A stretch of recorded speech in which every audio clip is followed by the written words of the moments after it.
This is our final presentation. We have termination of the groups.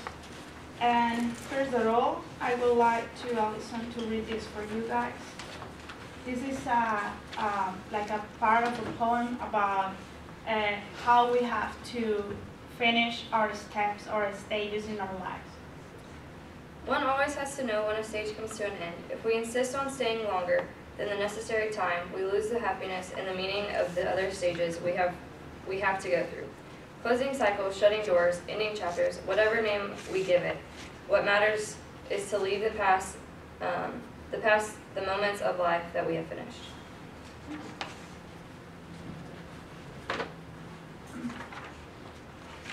Okay. I'm going to talk about determination in successful and unsuccessful groups. First of all, we have to know that termination is related to activities or goals that we have set up for us. For example, finishing a meal, finishing a run, finishing studies, finishing relationships, finishing commitments such as marriage, finishing final exams, finishing homework, and ending life. Determination in successful groups starts up with a measure of the progress that was made. For example, in this classroom today, or maybe later next week, we will have like a resume of what we did. If we go through our tests, through our homework and all that, we will see that we are not the same people that came, hopefully, we are not the same people that came in here 4 months ago. Then our plans, we can discuss what plans can we make, whether to go to another class, right, that follows this class, or staying in this one if we fail. Last minute issues. This last minute issue example will be next week bringing late homework in the last minute just to try to meet those goals that we had as a group. And emotional reactions. Some of us will be so happy, some of us will be sad. And deciding whether we want to get a plan to a social event to end up a group. For example, some people will meet together for the meal, for the last meal, to like dismiss everybody in the group and see whether they want to come back later or not. For example, I was working with teenagers with small groups, and the last activity we planned to have, like to dismiss everybody before New Year, was to spend a night together and play games until the morning. So we did that, and for us it was really meaningful because we had the time to spend our life with them for around 3 months, and then we could have those memories in our memories in the storage, and bring back those memories that we had 3 or 2 months ago and share them again. Then, termination of an unsuccessful group. This is when the goals are not met. For example, the first thing that we can do in an unsuccessful group is to see why it didn't work. Why it didn't work the way we planned to go. Why it didn't work the way it should go. I had an activity for my practicum 1 week ago, and maybe some people can see or can catalog that as a failure because I had instructors for kids, and I had meals, I had the facilities, I have goals, I have everything I needed for a soccer camp, but no kids show up. So even when that's really discouraging, you see, okay, this has to end up here. I need to know what are the reasons that lead this to fail, and then start over. Then we discuss alternatives for the group. There will be some people that will be really uncomfortable in their groups. There might be people in their groups that don't want the treatment, or they don't react the way you expect it to. And that could be something that we can measure, that see what other things can do to help them. For example, I had a skills development group with college students, and some of them didn't met the goals that we set at the beginning for several other reasons. They didn't like to spend time in the library, they didn't like to read. So the way we found that will be helpful for us to teach them was bringing them for lunch, so socializing with them, bringing them to church, and then asking them in the slides while they were singing songs, asking in their lives, what is that word means for you? And do you know what this word means? That was really helpful. Now they know a lot more than what they did know before, like 3 months ago. Then last minute issues. As I told you before in the first slide, there might be some problems that people really want to get rid of them in that last minute moment. So we should be prepared for that kind of thing if they come up. Emotional reactions are not, we cannot avoid emotional reactions. We are really emotional beings. So what people can end up in a group being really mad at you, maybe frustrated because they didn't get what they wanted. So that's something to keep in mind. And the last one always is discuss if they want to see it, they want to make or plan a social event to end up the group. That's always helpful because for us it's like we need a ceremony to end our stages, because if we see today in chapel all the ceremony and all that has a meaning. And I know that for every one of us, graduation day will be the day. Maybe if we don't have the ceremony, we can get our diplomas, but it doesn't have the real meaning that for us in our lives. Now I'm gonna switch with Whitney. She's gonna talk to you. Thank you. All right. I'm going to start with members dropping out, and this is when the group continues, the person no longer attends, and whenever the person should ideally tell the group why they're leaving and explain, but oftentimes they don't, and so the leader's response should be to call the former member and then assess the situation, ask them reasons, explore why they might have left, and then they need to tell the former member of like the positives of what they contributed to the group and what group members may have gotten out of it, and the group member may already feel guilty, so it's important to not make them feel any more guilty, but to just encourage them, and so if they didn't explain, other members may be saddened and maybe concerned for the well-being of that person. You know, they may think it's not like them to show up. Why aren't they here? Or they may be saddened, and so the leader can explain without going into too much personal detail of why they left.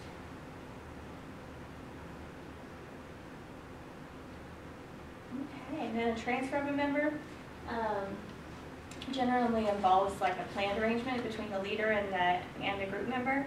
And there's also different reasons for this. Sometimes it's like that they want to use their abilities in a different capacity, or that maybe there's a conflict in the group that can't be resolved, and so they decide they're going to leave. And so whatever it is, the leader's job is to make sure that the transfer isn't abrupt. And so the members should understand the reasons that they're leaving, and then explain to the group why they're transferring, and have a time where the members can wish them good luck. So, and then when the leader's leaving, sometimes it's like due to reassignment, change of employment, health reasons, or family crisis, and there's always it's always difficult for members and the group members. Sometimes the group member, the leader feels guilty, and sometimes the group members may take it personally and think that it's their fault. And so, so it's important for the leader to discuss the reason why they're leaving, and then select a new leader before leaving, and talk to them about the goals of the group, the different characteristics of the members, the tasks and difficulties that they've had, and any progress that they've made, and introduce them so that they can have a smooth transition.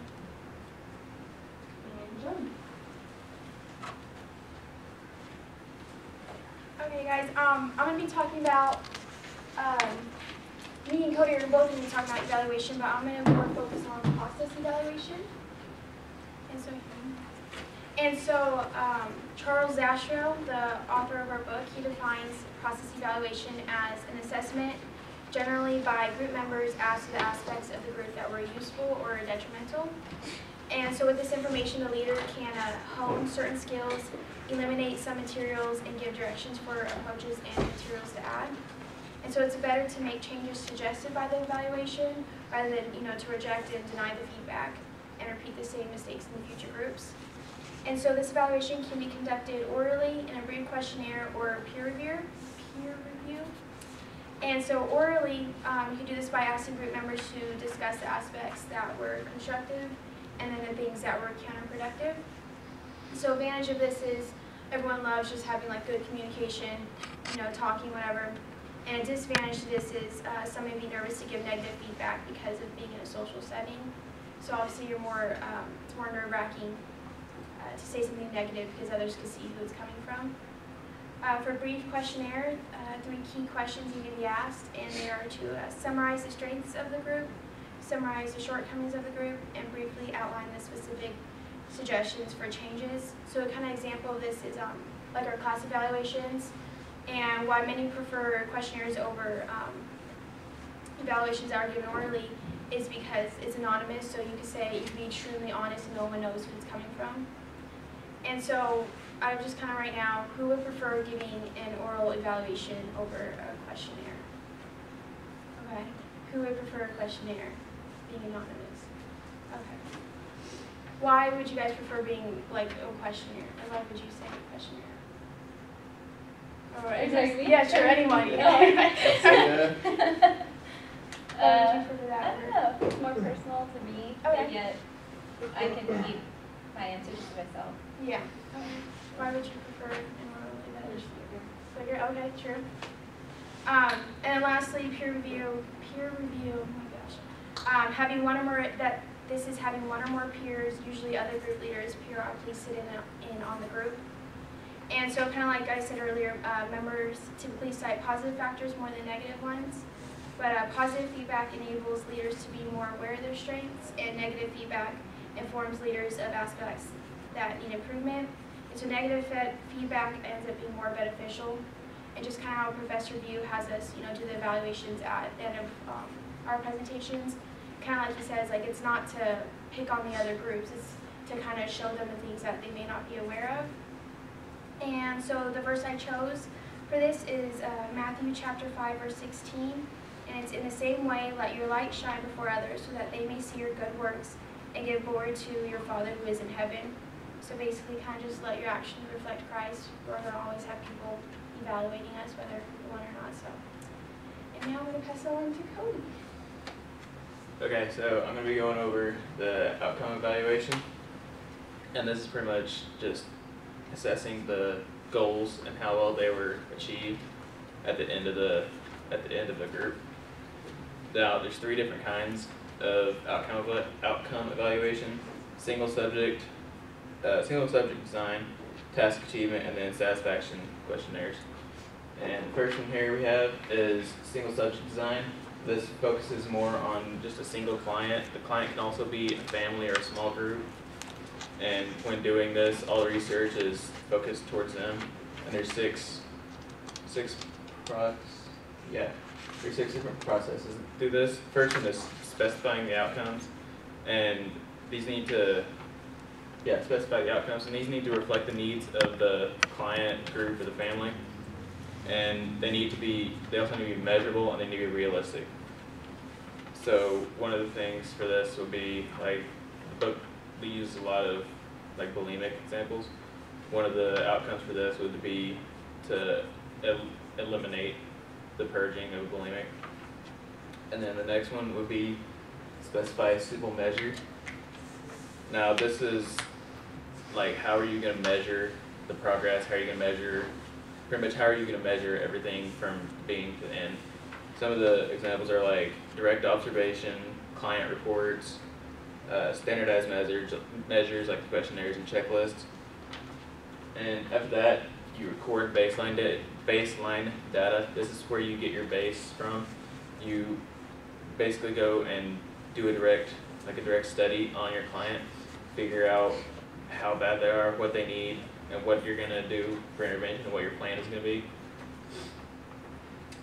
And like I said, this would be like how many purges a bulimic has a day.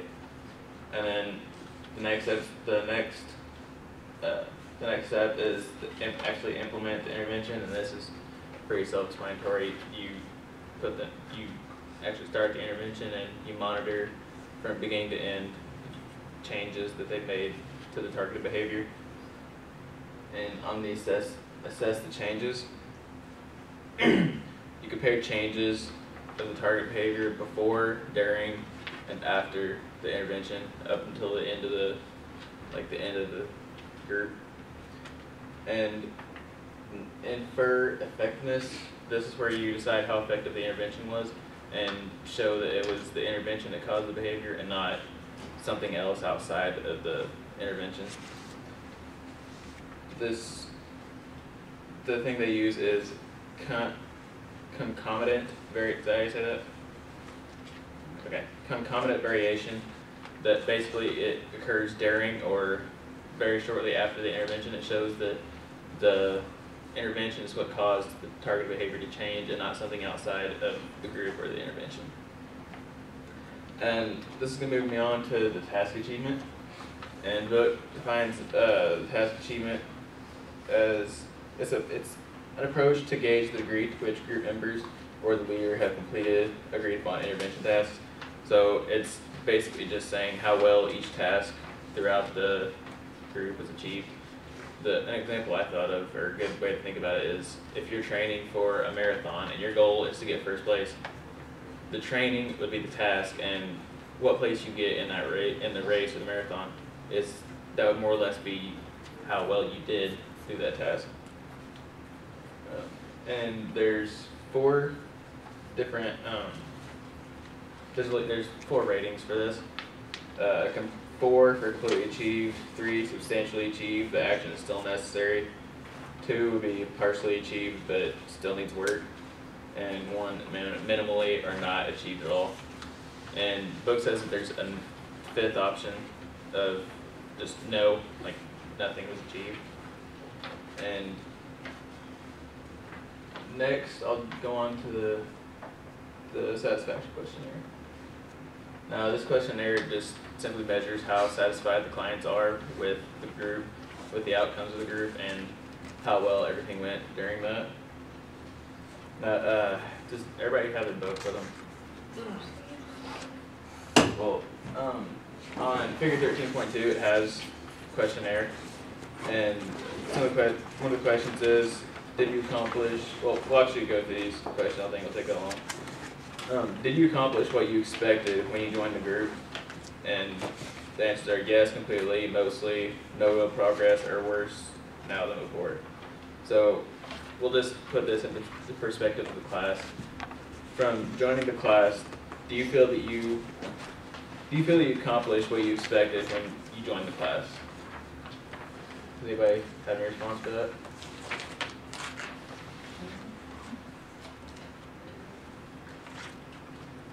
Madison, what do you think? Mostly. Mostly? And what do you feel that you didn't get out of it?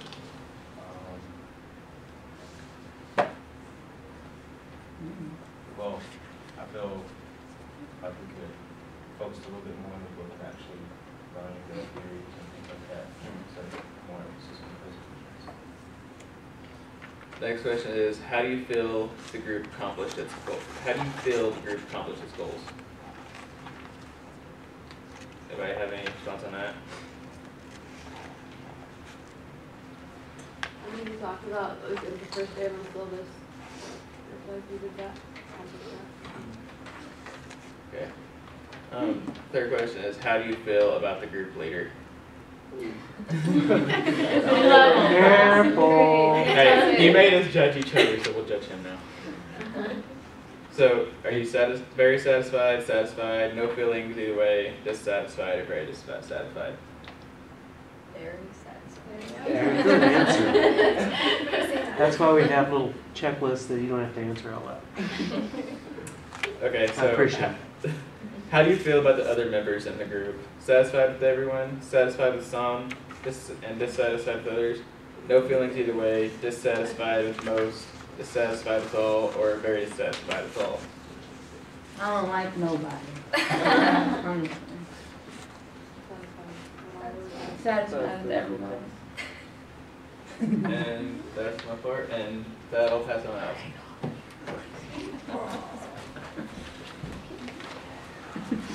Okay, so I'm just gonna kind of go over a quick summary of what we talked about. So, with termination, we talked about termination of a successful and an unsuccessful group, members dropping out, members transferring, or a leader leaving a group, process evaluation, and outcome evaluation. Does anybody have any specific questions over any of those things, like anything you weren't like clear about, or anything we weren't clear about that you need to understand better? Okay, we're gonna do a quick exercise, just kind of like to end the class because it's at the very end of the book, but it's called Evaluating and Ending the Class. So, what we're gonna do is just kind of discuss, starting from the beginning of the year to now. So, is there anything that anyone wants to express before like the class ends? Anything that you think would be like a helpful hint to anybody about like teaching in small groups or leading small groups? If not, that's okay. It's kind of an odd question. We'll just go to the next one. Do you believe that this course has helped you prepare to lead small groups in a positive way? Does everybody agree with that for the most part? Okay, good. We kind of already talked about this and asked and answered. What else might have prepared you better for leading in small groups? Because I know the presentations do a pretty good job of like preparing us in this setting, like because we're in a small group, obviously, they prepare us for that. Is there anything else that y'all think other than just kind of learning the theories? Is there anything else that y'all think would help?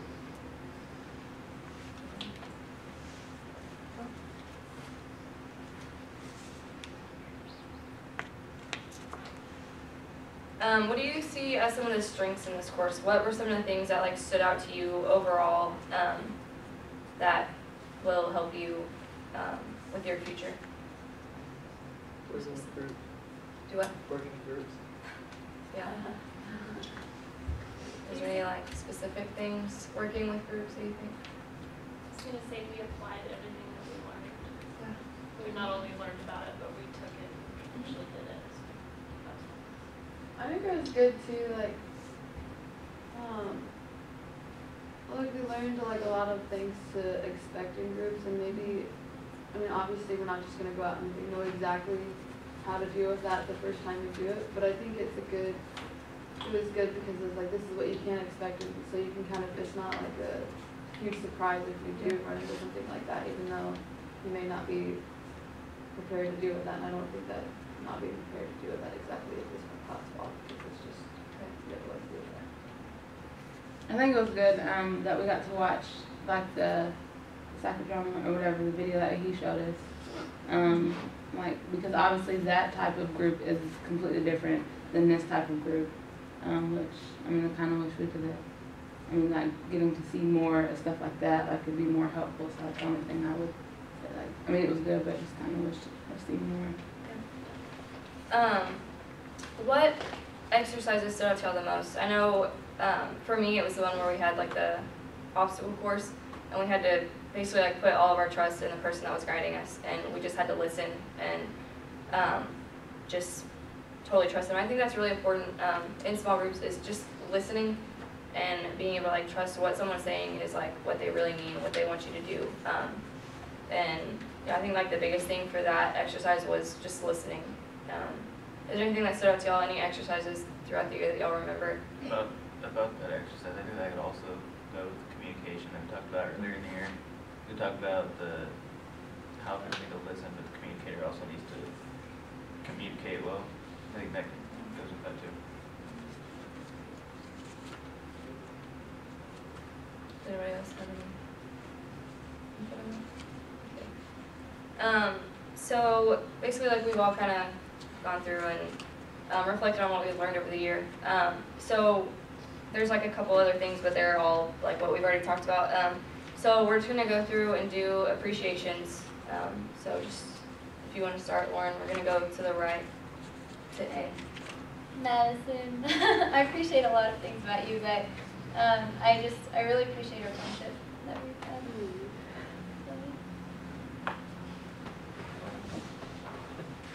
Well, are we doing like the person next to us or? Yeah. Okay. Yeah. So Nikki, I appreciate, you know, I don't really know you that well, but I do appreciate the effort that you put in class and, you know,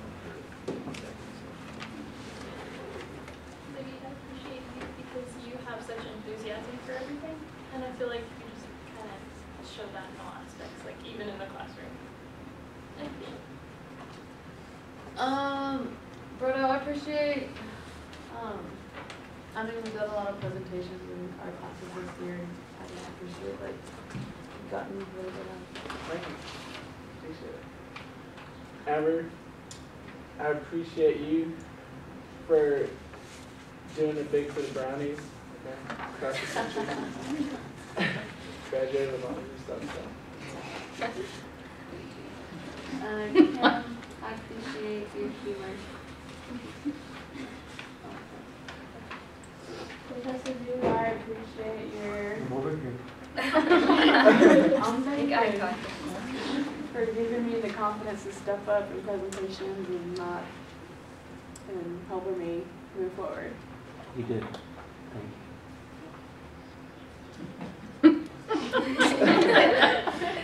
I really appreciate you, Shelby, for you were obviously, what I heard in the last part of this semester was how dedicated you really were to what you want to do.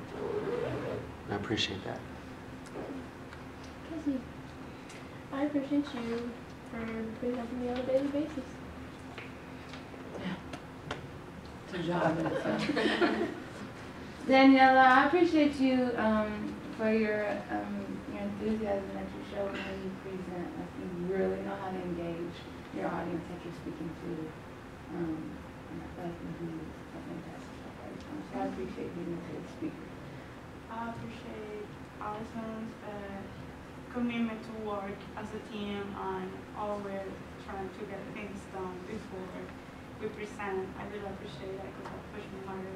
And I want to take the opportunity to tell them all of you that I really appreciate this class. I'm not the same person came into this class at the beginning of the semester, and I really enjoy learning and practicing what I want to do in my life with you. Thank you very much.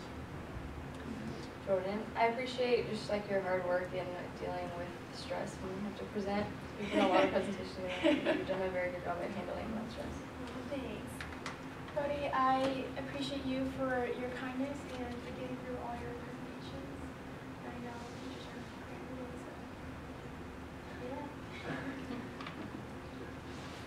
so yeah. Yeah, so I appreciate how you just always seem to be in a good mood, and I think personally I could learn from that because I kind of see the negative on a lot of things. Did you start, Lauren? Yep. Okay. So that pretty much wraps it up. I mean, that's the end of the book. So, I mean, for an example, using Termination as a group, I mean, if you picture this as like, I mean, obviously we're a small group, but imagine if it was like a self-help group, or not self-help group, but like a I don't know, I'm trying to think of an example of a group. I can say like an AA group. Like, none of us left, we stuck it out, stayed the whole time, and we learned a lot. And I feel like in a lot of groups, if people just stick it out through like the hard situations and don't drop out or leaders don't leave, then like you can learn a lot and it'll be a really successful group. That's all we have.